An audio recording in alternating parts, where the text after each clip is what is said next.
are you, darling? I'm all right, are you? Yeah, I feel like I'm getting there. How are you recovering? Do you know what? I actually feel... It's funny because when I was in Cannes, the girls were saying, oh my God, you've got so much energy. And I was like, do you know what? Considering like 40's approaching, I did feel like my energy levels. But then actually trying to get over that surgery, it's made me realise my body is not recovering like it used to. Really? Yeah. So go on, start from the beginning with that, because obviously I know what you've had, but... Yeah, absolutely. So we filmed this, and then the Tuesday, I don't know, I just woke up and I just wasn't feeling myself. I was actually, tell a lie, I'd gone to bed Monday night, but in the day I'd ate some pasta. So I just thought I just had a little bit of like indigestion and that, jet what I mean. So went to bed, and about 1 o'clock in the morning, I thought, oh my God, I've got a really, really bad shooting pain down the right-hand side of my tummy. I thought nothing of it, went downstairs, got a couple of paracetamol, went back to sleep. About 6 o'clock in the morning, I could just feel this pain just come on, and I just thought to myself, wow, that's down my right-hand side. And something in my head, don't know if it's like an intuition thing, just said to me, this is your appendix. And now I'd never thought I'd ever suffer with anything like that. So took myself to A&E, and they were like, yeah, we think it's your appendix. I couldn't stop kind of the nausea. I was feeling dizzy, hadn't been in the toilet. And then these hiccups come from nowhere. I was thinking, what a mad symptom to have from your appendix. Yeah, because a lot of people wouldn't think that would be associated, would it? Absolutely. So, I mean, A&E was just absolute carnage. I don't know how the NHS are even surviving right now, just seeing what it was like, do you know what I mean? There's people in corridors, and I was just like, we just haven't got the manpower to be able to keep up with the demand anymore there. So I was there for about 9.5 hours. There was people who'd been in there like nearly 12 hours on drips, just in like, you know, like the waiting room. So the surgical team come down and they said, I think we need to keep you in. And I was just like, what do you mean? Because I wasn't prepared for it. I was like, you're not keeping me in us. And I was like, no, I've got to go to London tomorrow. So me putting it off, they were like, well, if you want to go home, if it kind of aggravates anymore, come in Thursday and we'll scan you. So me, Davey, took myself to London, as you do. Didn't want to let clients down and all that, the pressure of it all. Come back Thursday, and then it was just like a whirlwind. I actually broke down crying in the hospital because I think it was just so overwhelming that I've put myself through enough surgery, but I think when it's elected and in vanity, you don't think anything of it, do you? No. You're like, yeah, I'm just going to go and get this done, I'm going to get that done. But I think when it's through it, you're like that. I was like, whoa, I'm not ready for this. Scary as well, isn't it, if you don't know what's going on? Yeah. So they did me a ultrasound. They said there's inflammation all around your appendix. We're keeping you in. Let's just... And I was like... But on the Thursday, I didn't feel poorly. I looked a picture of health. So I was like, what, you just want to take an organ out of me? I don't feel that poorly. I'm all right.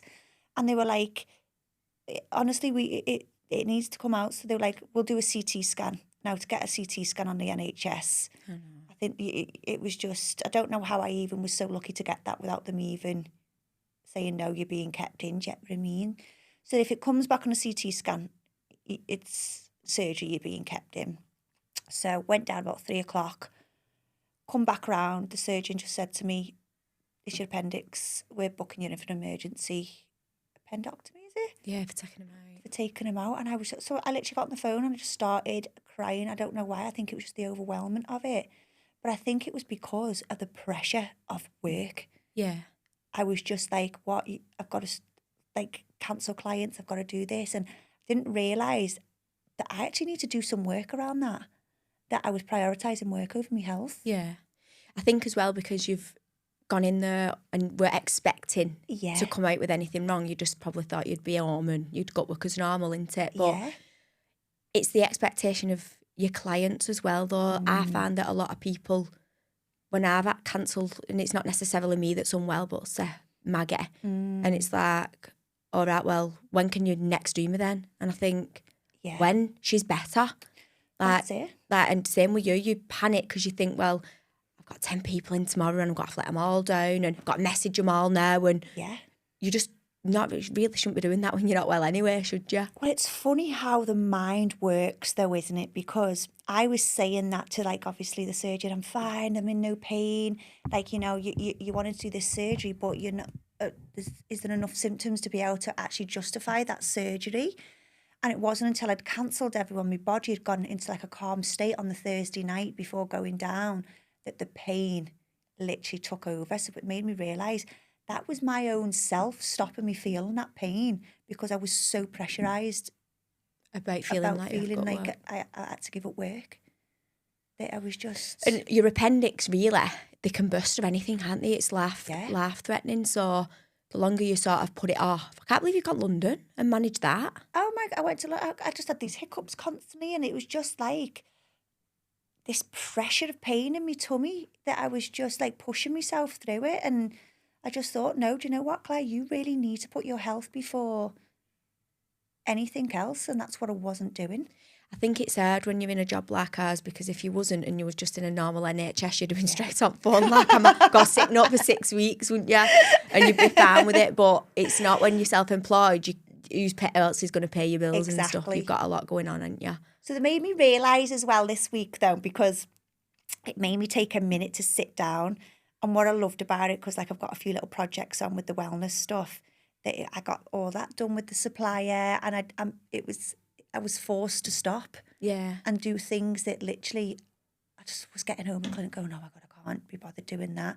So I feel like I'm going to have a huge dynamic shift with work. I need to really prioritise. These days I do this, these days I do that, and I don't kind of change. Because I think what's hard, you might be a bit more disciplined than me with it, but someone will message for an appointment and it'll be like, but can you do this time, that time, that time? We've only got this date, that date, that date. Whereas I never used to be like that. I used to say, well, there's the booking system, just book through the booking system. And I think that's what I need to go back to doing. So have you been booking them yourself? Yeah. I've always booked them myself, but solely because if I have a booking system and they log on, say for instance, I'm in on a Tuesday. Yeah. And somebody books at 9 o'clock in the morning and then somebody books at 5 o'clock at tea time. Yeah. I'd be like pissed off. Like, I'm not coming in for that. Do you know what I mean? So I'm more like, these are the times for work and you either come or you don't come. Yeah. And be a bit more, I just send out what I've got. Whoever books in for that week, I'll let them have first choice of what day. And then I'll set to my next client then, this is the day I'm in. Yeah. And if you can't do that day, then this is my next day that I'm in. But to be fair, I was terrible. And I used to work every day. Yeah. Just for going in for 2 hours, just for please everybody. And then I'd sit at home and go, and I've no time for me. And I can't do this and I can't do that. But there was only me stopping that happening. It's the people-pleasing thing again, isn't it? That just keeps kind of coming through. That I think with this industry, it comes that... But I just think, do you know what? If they really do want to come to you, they'll wait. And if they don't, see ya. Well, I was reading something, I think it was today, and it was about a brand, and it was saying Molly May can take a week off Instagram, she can still sell out PLT. Like Kylie Jenner, she releases a lip kit, she doesn't need to post, but it'll still sell. And I think that's what it is. It's having that brand power behind it now that I just think that's what I need to kind of come back and be like, I know my skill, I can do this, I can do that if you're not available, and just attract that type of... Yeah, because I always say that your clients, like I've got so many loyal clients who've been with me from day one, and they understand that my family life is hectic anyway. So they'll be like, oh, well, what day are you free week after then? Yeah. Rather than, all right, well, I can only do this day. And if I'm not in on that day, then they do go, some clients will go elsewhere. But I also understand that. Yeah, you've got to be accepting of that as well, aren't you, in our job? Like, people will float around, like with all these new regulations at minute, because I've been the prescriber. Yeah. How are you finding it, by the way? Chaos. Yeah, I can imagine. All right for me. I feel sorry for everyone else. Yeah. Because I've got so many friends who are in the industry who also need that support. Absolutely. And then they're like, I mean, I've got a friend by me, so her clients just come to my clinic. So she's like, I'm sorry again, I've got to message you again. Somebody else has messaged. And I'm like, right, okay, well, that's fine because they're coming to me. So if I'm in work, then they can come that day. But then yesterday I was in Widnes all afternoon because I had to go and see, the clients over that side. But it's the stress on the practitioners as well of getting the clients in and... But you know what I found, and I've been seeing it all over Instagram, and I feel it's actually become quite sad because it actually has created a divide now. I know, and I feel like it's upset the apple cart massively. Yeah. And I'm being the one questioned now. Yeah. So I had to ring Rachel, my friend from Wigan, last week and just said to her, well, voice note her, and say, listen, one of your clients has just been in. Yeah. And this was the conversation because they're making me feel like I'm poaching the client. And then, Because they're questioning me on, all right, so do you do it then? And I'm like, well, yeah, I have to be trained in what I'm prescribing. Yeah. You've got to be. That's just how it works. All right, well, I may as well come to you then. Yeah. And then I'm like, well, not really, no. Like, you've come here to see me for your prescription. Yeah. And then it's like, all right, well, I'm paying more though, aren't I? Because I'm paying you a prescription fee. Then I've got to make a new appointment. Then I've got to go and pay on full price. And that's the problem, what it's kind of and created. I'm like, but without telling lies, because I'm not going to lie. Yeah. What sort of a conversation am I supposed to have with these clients? So I'm like trying to set a rate. I just don't know what you want me like say. Yeah. For your best interest. But at the same time, I can't control these clients. No, absolutely. I mean, I was watching it because obviously it's changed in Scotland now, hasn't it? Yeah, but I can't seem to fathom out. There's that many different things that's been posted. Yeah. It's quite confusing, isn't it? Well, this is it, because I think naturally we always kind of follow in England, but it seems to be that they can still practice, but it needs to be under a HIS building with a prescriber there or medical oversight. Is that what it is? Apparently so, because this is what I'm seeing with like Maxine, do you know what I mean? She's posting a lot and she's really kind of done this really big like campaign for non-medics, because I feel like, I think they're like signing up to say, look, obviously you don't take it away from us and stuff like that. Look, there's a lot of good non-medics out there that work well, do you know what I mean, and do it correct. And then there's a lot that obviously aren't. The thing is with it, it's not about the non-medic and medic and all that malarkey. Yeah. It's just safe practice. Exactly. So if they're trained correctly, then there shouldn't be an issue. So maybe just people's education and knowledge and certificates should be checked. Yeah. And maybe they have to sit some sort of exam or be seen, oversight of injecting to pass something. Well, it's funny because when I was in A&E, there were so many girls in there presenting similar to me, and it was all to do with their not appendix, their pancreas from the weight loss. Oh, really? Injections that is going around, like these illegal ones, that people's like pancreases are giving in on them. I've seen loads on Facebook being reshared, people passing out in all kinds. Yeah, because of this Scary, black isn't market it? weight loss that they're just buying from. They don't know what it is though, do they? No, 100%. And I think that's what the scary bit is, isn't it? I think when you're buying something like that, you're messing with blood sugars and just absolutely everything. Just go and get it prescribed correctly. But a lot as well who are taking it, they're in desperate measures because they don't even need it. They're falling down a grid to start with, do you know what I mean? I watched this thing and it was on Instagram and it was this car cutting off. And it was something, living the Monjaro life, and it was just like a car on two wheels. No, but loads of people are doing it, aren't they? And I just look and I think, they don't need it, genuinely don't need it, but it's how they feel. And I think sometimes it's a trend that society just follows because they think, oh, well, if you're on that, I'll try that. Yeah. And it's just something that people sort of then become addicted to because they come off it, they'll put £1 on. They think, oh, no, I need that gone. Like, I'll have to go back on it. It's an eating disorder, isn't it? When Yeah. you think about it. Yeah. I think with anything like that, even down to like your injectables, I'm seeing it so much, like girls coming in and wanting facelifts and they're not even 30. I know. And I'm like, it's like they're blindsided to what they're seeing. They come in and go, can you do that? Yeah. And I'm like, I'm not a magician. That's what I But mean. they don't need it anyway, do they? They are actually, the girls who come to me are a lot younger now asking for that. Yeah. And I think also there's only so much filler I'll put in the face in order to lift because I wouldn't have them walking around looking ridiculous and I'm saying that I've done it. The thing is, I think what girls don't realise if you've got retinol and tretinoin in your skincare routine, you are not going to lose laxity in your skin. No. Just pop it in. It saves so much kind of then paying for treatments. Yeah, and the prevention of it in the future. Absolutely. A lot of my older clients, I'll say older, maturer clients now, like they've had sculpture and things like that, and like microneedling but then I've seen so much negative stuff about microneedling lately and I don't know what's going on. Really? Yeah, like I think it's an amazing treatment and the skin afterwards is amazing.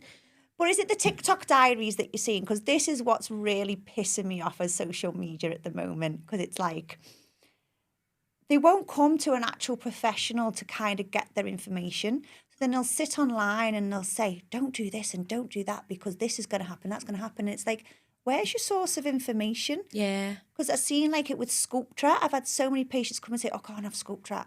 I've read somewhere that I've seen you that. can't have a facelift and stuff like that. And I was like, but why are you even worrying about a facelift? What you're doing is literally collagen banking at a gold standard level with Sculptra.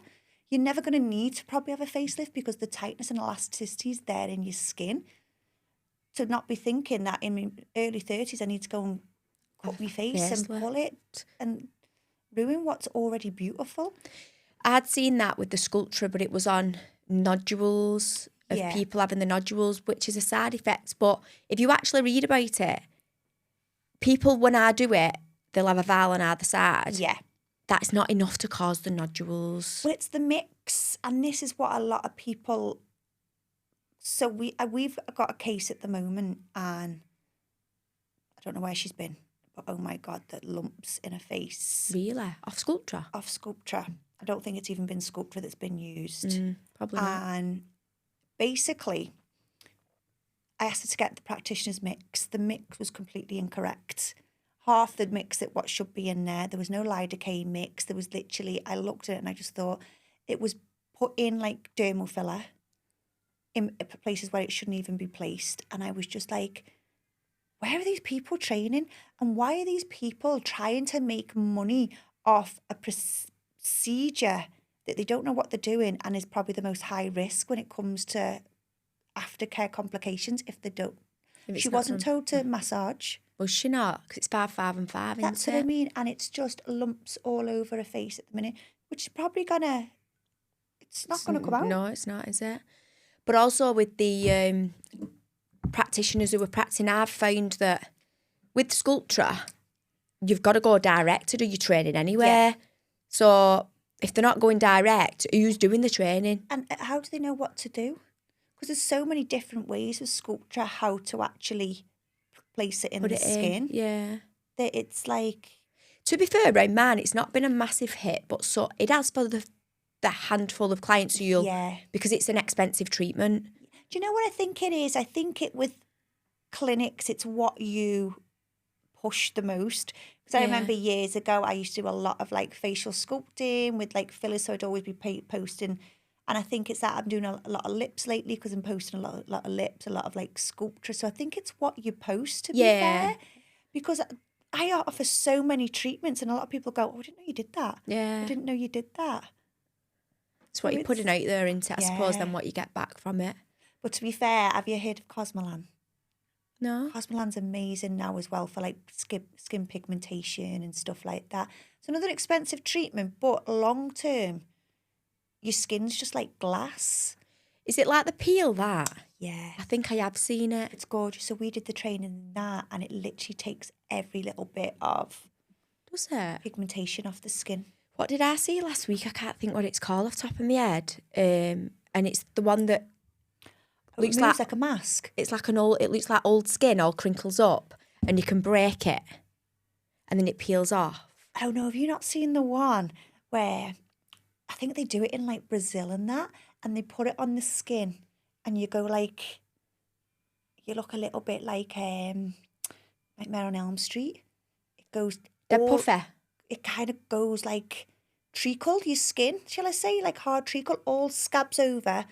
And then I think it's called a theopeel or a fire.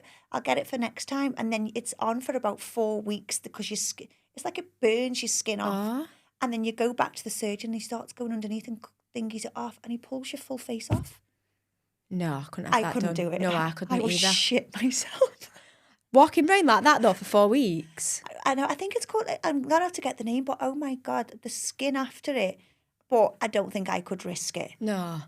I don't mind the superficial ones. I'm going doing the training on 11th and 12th of August in the Medicate professional peels. Yeah. Only because I do use the products a lot. Yeah, you do like Medicate. Dr. Mo uses a lot of Medicate, to be fair. Oh, He's really? a big Medicate guy. I still get like the ZO and stuff or the Auberge, but I just think that if my clients stick with the same regime at home, it's more affordable for them to buy Medicate. Yeah. So I find that if I use it, they've sort of got it straight across the board instead of having me use something else compared to what they use at home. But it's the professional peels in that, and they look unreal, you know. Do they? Oh, I'll have to have a little look. Yes. Because their vitamin C is meant to be really, really good. Yeah, well, I use that. I've heard and everything with it all. Oh my God, I've seen this other thing as well. And it's a breast augmentation while you're awake. So it's a place on Rodney Street. It's called a Myofill or something. So they go in and it looks a little bit like, not like a gun. Yeah, like I suppose it's probably like when they do like keyhole surgery, they must like open you up with a bit of gas and then they put the implant in, but you're awake 45 minutes. What? It looks incredible. Really? Yeah. And the women's results, that's you're not cut open, there's no downtime. They're saying that you can return to work, there's no like getting put under like anaesthetic or anything like that. And it's just cut underneath your boob, they go in and they just like pop the implant in. How weird. It's just... It's mad, isn't it, what you like can have drive-through done? boobs. Yeah, I know. That's what it's like. Because you haven't you actually? I looked into having mine. I wanted an uplift, but I don't know what it is, these scars and... Well, they wouldn't do mine, would they? No. So I went to a really, really reputable surgeon, to be fair. And I actually, at the time, I was like, oh, you're not going to do my boobs. So I thought, like, you know what I mean? How dare you? How dare you? I want these tits done. Then you set your heart on something as well, I was isn't it? fuming the emails I sent. And why? Well, I'm going to go to another surgeon anyway, so why won't you just do my boobs for me? And literally, I was like, you quote me £15,000, but why would you not like kind of, I was just like on one. And then when I spoke to her, I was like, okay, I actually really respect you for that. Do you know what I mean? And she was like, to have your boobs removed is actually a lot bigger case and a lot more kind of risk than to actually do it. And because I wanted to go smaller, she was like, if you wanted just an uplift with the same implant in, it wouldn't have been a problem. It's the fact that you're wanting to take them out, go smaller with an uplift. She said, one, the capsulation pocket where it is, I have to make that smaller. Then it's the scar. Then it's like there was so much involved in it. She was like, your result that you've got right now, your body's still youthful. I don't think it justifies having it done. And then when I looked at it, I thought, I actually really respect your feedback there. Yeah. I think when you look at yourself, because this boob of mine has come out the pocket. I don't know whether it's from training or what. It could be, because yours behind the muscle. Yeah. That'll be why. If you think you're training your muscles above the implant. Yeah. So you're constantly kind of pulling that implant back into. That's why you notice sometimes when you train a lot, your boobs tend to pull apart. Yeah, mine do. And then if I lie back on my back, that one's under my armpit. Yeah, it'll be and that one's muscle. still in place. And I'm like, but then in a bra, they don't look it. Yeah. And people will say, you don't need an uplift, like yours are nice. I think yours look great. What size are you?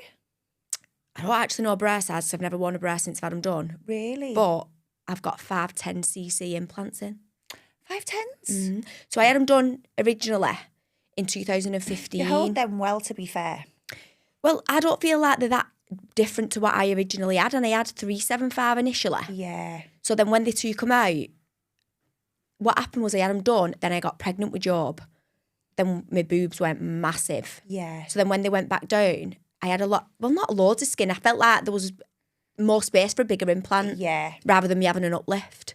So then I went and had them done again and had them bigger to get rid of the loose skin. And I was hoping that they'd bring the cleavage in a bit. Yeah. But it's not, because he said my muscles naturally sit apart anyway. So because he's put them under muscle again, they stick out here. Whereas that's what I don't like. I like where you kind of still pulled in Yeah, there yeah. and you still look really slender from the side. Well, I don't look like that with no bra on. They're like that. It's dead annoying though, because like, I am only slim. Tiny. But when I put my arms down like that, it makes me look bigger here than what I am. I always remember my mum saying that when I wanted mine done. You won't like them, Claire, because you'll always feel bigger on the top. Yeah. She said it was one thing that she hated getting done. But I seen another little thing on Instagram. I don't know where I sourced my information from for. What do you follow? And it was of a doctor. And he was talking about castor oil. You should rub castor oil on your boobs every single night because it'll stop you getting droopy boobs. Really? Yeah, it's something in the castor oil that keeps the skin, your boobs, perky. Mm. So maybe try a little bit of Andrew to do Andrew will be thinking, what's she up to again? Every week there's something in that house and he'll go, you said you're never having nothing done again after you had your thing done. I said, mini, yeah. Yeah, because of all complications. Perfect. Oh, no, is he liking it? Yeah, it's amazing. I actually said other day, has it made a difference or what? Because you've not told me. He's like, yeah. But so I've got back together, girl. I know. But yeah, it's I don't know. I just feel like since I had that, and because I've said it now that I'm never having nothing done, it's stuck in his mind now. And it's like, you did say that you weren't going to have anything done. I know I did, but what I'm now saying is that boob's under my armpit. And to be fair, he knows what I'm saying because you can see it. Yeah. But when I've got a bra on, you would never know. So what are we trying to chase?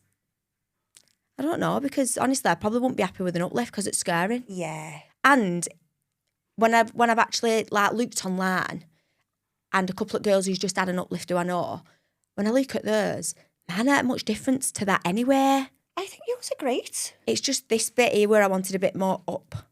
But with a bra on, sports bra, they look like that anyway. So I might wait a couple of years and then look at it again then. And just kind of say, especially because like just let everything settle a little bit maybe. I've only had them done since 2022 or 2023. And then I've had Maggie. Of course, and I feel like I blame a baby every time just because I want new boobs. But I need to stop doing it. Literally. Well, my other friend, she had the CO2 and I've seen some really incredible results from the CO2. Is that where it's like a puffer fish? Yeah, they go in with like a really deep laser, don't they? But she's been left with like the square marks all over her face. And it's like 6 months in now. And I was like, well, what's the surgeon said to kind of fix that? Because she was like, it's just post-inflammatory response from the laser. And I was like, well, 6 months later? It's not really a good enough excuse to be walking around with the squares all over your face. What's it supposed to do though, that? Again, it's another like elastin and collagen kind of treatment, isn't it? Cause really, really bad trauma to the skin to kind of fix and tighten.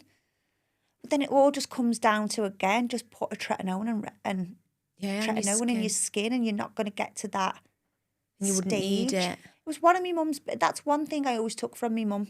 Was I remember being a kid and she always, back in the day, you couldn't really get it on the market. She'd go to the doctors and ask for retinoin. Really? And literally she would just smear it all over her face daily. It was just used to come and I used to think, what's she doing? And you know what? It was probably the biggest beauty secret I've took through life. And I've done it myself since. I've used it from when you told me about it. But I've just never been consistent with it, mate. Yeah, you've got to be consistent. So I mix them both together, but my skin's tolerant enough too. When you first start using them, especially, I'd probably always say start with a low dose of retinol first because it's the purging, it's the redness, it's the flaking. Because if you think your cells are already put to sleep when you're just putting a moisturiser on, so you need to activate. So what you do is you go in with a retinol and I scrub every single day, so I'm red raw because I need them cells activating. Yeah. Otherwise, it's just kept on the top of the skin. Yeah. So for about 2 weeks, you're red raw, because you're literally tretinoin, scrubbing the face, back the next day, where you're putting your creams on, you're going. But then your skin's like, oh my God. Spit in there. Like that. Couldn't get it out. But then 2 weeks in, your skin's okay. I know what's happening here, so it doesn't respond as much, but it just then you can tolerate it. See, the only thing for me is because I'm tanned. Yeah, you can't go in the sun. But also it would take me tan off. Yeah, it will. Wouldn't look like me. I wouldn't. You wouldn't look like the Oompa Loompa that you get called I online. know. No more. Imagine you'd be like, changed identity. I know. Like when I've exfoliated, when I went away the other week, my You head. suit being tanned. I just don't think you'd look the same. But I'm naturally olived. That's what Yeah. people don't understand who don't know me. Like I am naturally olive skinned anyway. Yeah. So I only need being sun for 10 minutes, me, and I've got a tan. Yeah. But then once I've got the tan, I don't want exfoliate and scrub it off. Because you just feel glowy. Yeah, because I did it when I got back from Albufeira the other week. Because I was that patchy due to not having bloody SPF on at one at days. Yeah. My skin had not burnt, but peeled. Yeah. So when I got home, I looked like I don't know what, it was all patched over. So I exfoliated it with my ZO1. It's dead good, that. Oh, it's my fave. It makes your skin like baby's bum, doesn't it? And the day after Frankie went, dead pale you. Behave. There's no way you look pale. I said, don't even start because you're winding me up saying that. She goes, yeah, dead pale. But then when I look at mirror, I think, she knows I exfoliated last night, but I do feel pasty then. She's just taking She winded me up, yeah. but I did look a little bit pasty, yeah. So, I don't need telling though, but I already know. So that's why I don't do it as often with stuff like that, because I wouldn't feel like me. I'd constantly have a pale face. From the day I've known you, you've always been super tan. I just don't think it would. Nobody would recognise me. No. You actually wouldn't. But do you use the sunbeds? I do, but not very often anymore. Yeah. I used to be bad obsessed. I can't remember the last time I went on. Yeah. But because it's been nice here, then I've been on holiday a couple of times. I've not needed to. Yeah. Do you know what? I didn't realise, because when I was away in Cannes, our mutual friend, hers actually started the melanonin. I can never say the word. Melanonin. Melanomin. Yeah. Is it? Is it? It is, isn't Melanomin. it? Yeah. How it started, it just come from a small little patch, didn't it? Yeah. And literally she had to go into really, really extreme. She had it on her legs and everything then. Yeah. But you never know, do you? Well, I think it's something that I wouldn't really pick up on and go, is that? See, I do it with my back because I've always thought when you lie on a sunbed, you're literally touching. Yeah, you are. The back, and it's UV, isn't it, that causes it. I mean, don't get me wrong, it's on your face too, isn't it? But I always worry about my back and stuff because it's not something you look at every day. Well, it's funny, that market, because obviously it was getting a bad name for all this, do you know what I mean? People wasn't really going on the sunbeds, and I did go and have a little cheeky one the other week just before Cannes, and I'm not really one to sit in the sun lately. I'm constantly pale. I don't know what it is, if it's age or what it is. I get a tan and I just go, I just don't look right with a tan anymore. Yeah, you suit your colour though, don't you? You get what I mean? Yeah. Whereas I was tan the other week and I was a bit like, oh God, it just doesn't look like me.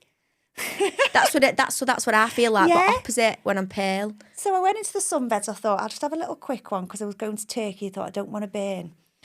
And they start coming out with all these fancy sunbeds that they've got now. This is our beauty bed. So I was like, right, okay, what's the beauty bed? All in. Literally, you can't. You're Yeah. telling me when it comes to beauty, tell me.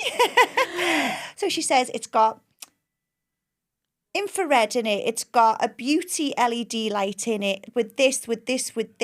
And it's £6.50 for 3 minutes. So obviously I opted for the beauty bed because I thought, oh, okay, it's got all these little gadgets in and stuff like that. The UV's still there, burning you, even with your This is infrared it. LED And I lights just on. thought to myself, but if anyone wasn't aware of that, they'd just keep going on thinking it's a safer option for me. Yeah. Some of them have showers in them and everything now. You know, where it sprays. Stop. Yeah. Oh, stop. Yeah. They like stand-up ones or? They do stand-up ones, but I'm sure they do one where it's like a mist. Yeah. What just comes out over. I wouldn't be able to breathe in that. I remember as a kid when they first used to come about, and obviously we couldn't really afford to go on them. We used to want to do 15 minutes, so me and my mate would go in and we'd say, can we just have like 9 minutes each, but can she come in with me because I get a bit dizzy? And we'd both jump on the bed, use the 18 minutes. Yeah, same time. Oh, we were fluorescent. It's mad, isn't it? When I mean, you it's think- not. I don't think it's as popular now. Like, I do think that people are steering away from that. And I haven't been on as much. Like, I usually book courses. Yeah. And when I went in last time, I'd only been on once. So I still had a full course It's supposed left. to show how much you keep your tan, though. I do hold it because my natural skin is Yeah. tanned. So it's not like I'm going on to be brown. I am already quite tanned anyway. Yeah. And especially at this time of year because it's warm as well. I don't know what's wrong with me. I just can't tolerate this weather. Not here. It's It's just- not like being on holiday, is it? It's been really, really too much. Well, I've just been Italy, haven't I? How was it? Gorgeous. Yeah. Won't go again Really, to that you're area. You're a big Italy fan, so I'm really surprised with that. So we went Lake Como. We did 3 lakes in 3 days. So we did Lake Como, 2.5-hour drives, here, there and everywhere. We had a little Fiat Panda car. Oh, stop it. But then if you're in Italy, you've got to do that. I think it's a really Roads like... are too small anyway, and aren't I think it's very traditional when you sit in Italy to see the Fiat Pandas. Yeah, they're all in them. The proper Size of cute. Andrew, wearing it. Surprised his head wasn't out the sun. You should have got the ones with the umbrella roof come back. I know. He kept saying, you get out there now and video me scutching towards you in this. And I'll open the door. I was like, absolutely not doing that in the middle of Italy.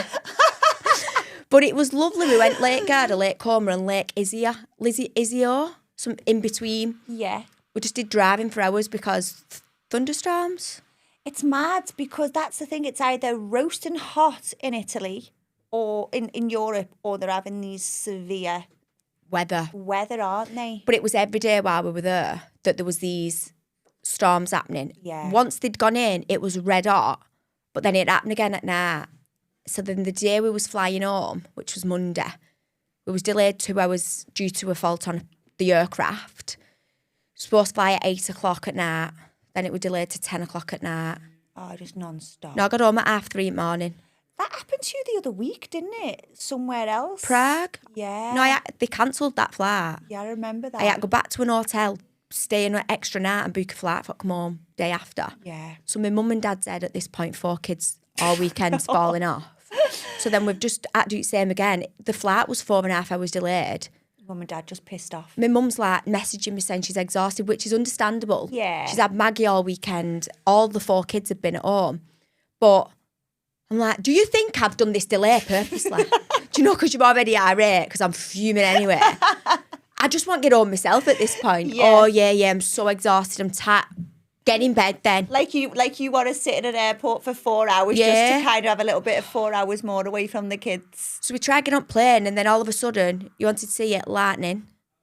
So they delayed every flight in the airport. It was absolute carnage. Stop. So it was just, honestly, I couldn't wait to get Jet2? home.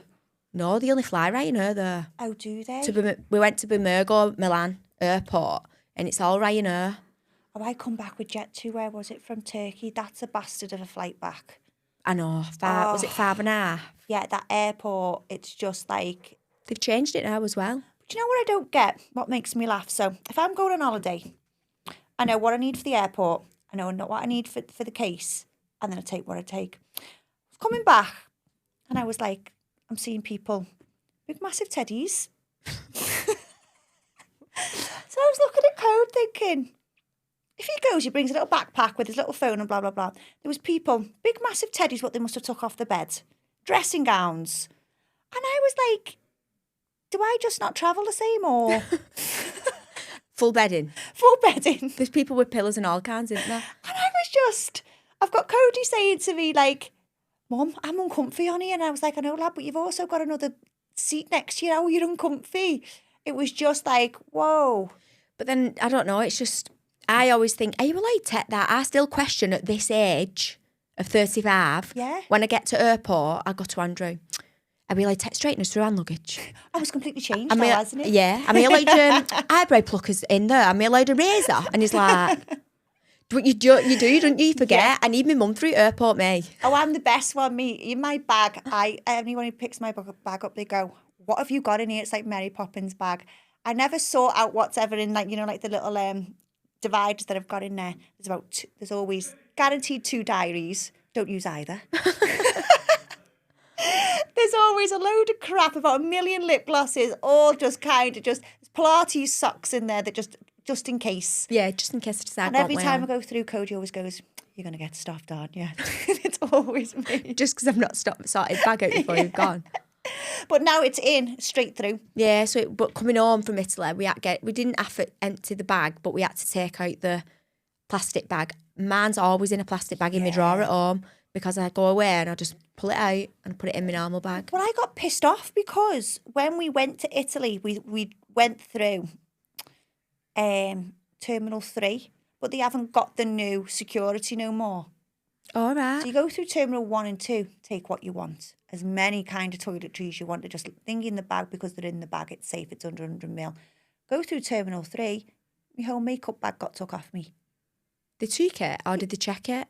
Took it because it didn't go into it couldn't go into a little white plastic bag. So everything got took off us. And I was like, hang on a minute, but I flew through Terminal 2 last week. I could take anything I wanted. So, you know, when you're just like... Fuming. Or brand new, like, kind of moisturisers and stuff like that. But I've seen another good thing, actually, on Instagram. And now Sephora do minis of everything, don't they? Yeah, kids buy stuff like that. Yeah, so even like your mini foundations, they do mascaras and that. And it was a little tip to have a travel size makeup bag. Yeah, and just take all them and just use it for travelling. What a great kind of idea, do you know what I mean? Yeah. That's my makeup bag. I just take that when I go on holiday. I put it in, but I've got them at home bits. Yeah, your bigger ones. So I might actually start doing that from Sephora, going in. Just leave them at home. You don't only use it when you go away then, can't you? Yeah. Keep a bit more organised. And it was just all your, like, your mascaras minis, your perfume minis, your, like, kind of foundations, your powders. I just thought, so I might do that for Cannes next week. Are you going again? Well, obviously I'm taking the piss again, aren't I? Just come out of surgery and just think... I'm going away. I'm going away again. Have you booked stuff while there again? Yeah, we're going to go to... The thing is with Cannes, you have to have everything booked before you go. Because it's one of them places, like, if you've not got it booked, they just won't even entertain. It's not like you can walk in and everything. So we always use the same concierge. So he's booked everything. So we're going to fly in. Because I was meant to go to Marbella for Sunny. And I was just like... It's not the energy I want. Yeah. I want to go back to south of France. It was just so much more calm and cool. And so what's the flight there? Is there a direct flight? Because I've looked for other and there was no flight showing as direct. Just to Nice. You've got to fly into Nice if you've been put in Cannes. Yeah. But there is an airport in Cannes, isn't there? Probably for private jets. It's like one stop and I was thinking it's got to take me 10 hours to get there. It's pointless me going. So you fly to Nice and then get there. I actually thought of last year. Why have you not texted? You've just put Cannes off. I was looking and I kept thinking, surely to God they've not travelled for 6 hours just for to get there. No, it's literally 45 minutes in an Uber. Oh, that's not bad, is it? Yeah, so you fly into Nice, an hour and 45. Best thing is they fly out of Terminal 2 as well, so you've got the San Carlo before you kind of board your flight. So it starts amazing already. A little bit of pasta and that. And then when you land, Uber it. It's so much easier. Just get an Uber straight to Cannes. It's 45 minutes away. And then this time round, because we didn't do Saint-Tropez. Stunning. It looks gorgeous, doesn't it? I'm so excited to go. And then that's only another 45 minutes. So rather than changing, we're just going to fly in Friday, do Baoli again. Then the Saturday, we're going to do Copal Beach and Medusa. And then... Sunday morning, we're just going to get up, get an Uber, straight down to Saint-Tropez, go to Shalona, enjoy your Saint-Tropez that day and night, and then get the Uber back, and then go to Zuma, and then fly back Monday. You only need to go for a weekend if you've got it all planned, don't you? And you know what? What's really great about Cannes, you expect that it's going to be a fortune, and it actually isn't. Is it not? You spend more in like Ibiza and stuff like that. No, I'm going to Ibiza in... Oh, when'd you go? When you're there. Are you there at the same time? I got 21st, you got 22nd, didn't you? Oh, you can come and join me and Kirsten for the 40th. We're going Thursday till Sunday, so you'll be going Are you going Friday? To Tuesday. Yeah. Have you booked anything yet? We booked, because we're going in couples, us. Yeah. Because it's one of our friends' fellows' birthdays we're going for. Okay. So we booked...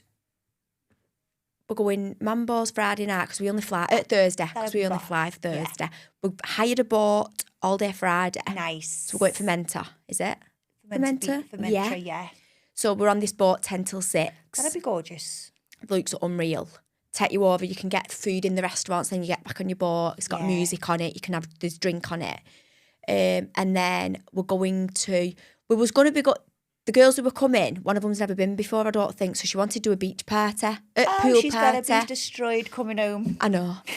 So we've actually booked Ibiza Rocks one instead because it was Love Juice. Oh, okay. The one at Ocean Beach, the music weren't my kind of music. To be fair, last time I went to Ocean Beach, it was so quiet because they can only play the music so loud now, can't they? Oh. I think Ibiza's trying to kind of change it up a little bit, so it's going more like beautiful restaurants and... That's what I want go for. Yeah. Old Town. I've been seeing a lot kind of like they've just bought it, like I think a Dolce & Gabbana beach there, club there and everything like that. It does look absolutely stunning. Bit more chilled. Yeah. That's what we're going for really. Yeah. Because I'll have a drink, but I won't drink a lot, Meg. You're not really a big drinker, No, are you? and I don't want to wake up rough. I do not need to be lied in a bed Yeah. in Ibiza rough because it'll ruin my holiday. You should go to Casablanca Beach. That's beautiful. You can get like massages looking out to the ocean. Oh, can you? Oh, it's beautiful, yeah. Really good for the soul. Well, because we fly home on the Sunday, we're going Ibiza Rocks in the daytime on the Saturday night, and then we're booked to go to that Chinese on the Saturday night. Is it? Buddha? No, it's a wing. It's a fun. I can't think what it's called, but it sounds like you take it piss when you say it. But it's actually called that, and it looks stunning. So we're going there on the night because I'm at it. We're flying home at morning. Yeah. And he'd be in bed, decent time, because I don't want to be out till 4 a.m. and haven't getting a flight. Go do something soulful while you're there, because I do think with Ibiza you've got that still spiritual essence of Ibiza. I think that's why I always love going back to Ibiza, just for that. Well, me and Andrew will go and do our own thing if people, because obviously others will want like universe and that. Stuff? But I don't want to do that. I've been there, I've done that years ago, and it's just not for me. I've been before. Have you seen the 5 chicken selects and caviar in Universe for $100? What? Who puts that on? I probably would be the person that goes down and gets some chicken selects. That'd be me. I'd be there having a photo. When I went to Ocean last time, I left everybody in Ocean, came out, crossroad in my bikini, in a restaurant, sat outside and had a 3-course meal on my own. I know exactly what restaurant I've been in it. It's absolutely unreal as well. He kept going, are you okay? I was like, absolutely fine, I'm just starving. Oh, my mate's still in Ocean. And then I went back in. I was like, I'm going. It's just not me. I'm always the one. I'm always like that. I'm always like, I'm just going to go. And they always know I'm going for food. And then sloping off somewhere. Go bed. That'll be me. Oh, well. We'll leave it. Should we leave it there now? What? Yeah, we've been talking for about 3 days. Oh, have we? And then we can catch up, can't we? Because oh no, I'll not be going away before you're back. You will though, won't you? Yeah, so we can catch up about Cannes next week. Or is it week after? Well, we'll have to probably film next Thursday, because I leave Friday, so we'll get that locked in today. Yeah. To be fair. So we'll be back then with our next one the week after. See what fun times happened this week. We never know. Next week, I know. Thank you, my darling. Thanks, guys. Bye, Babs.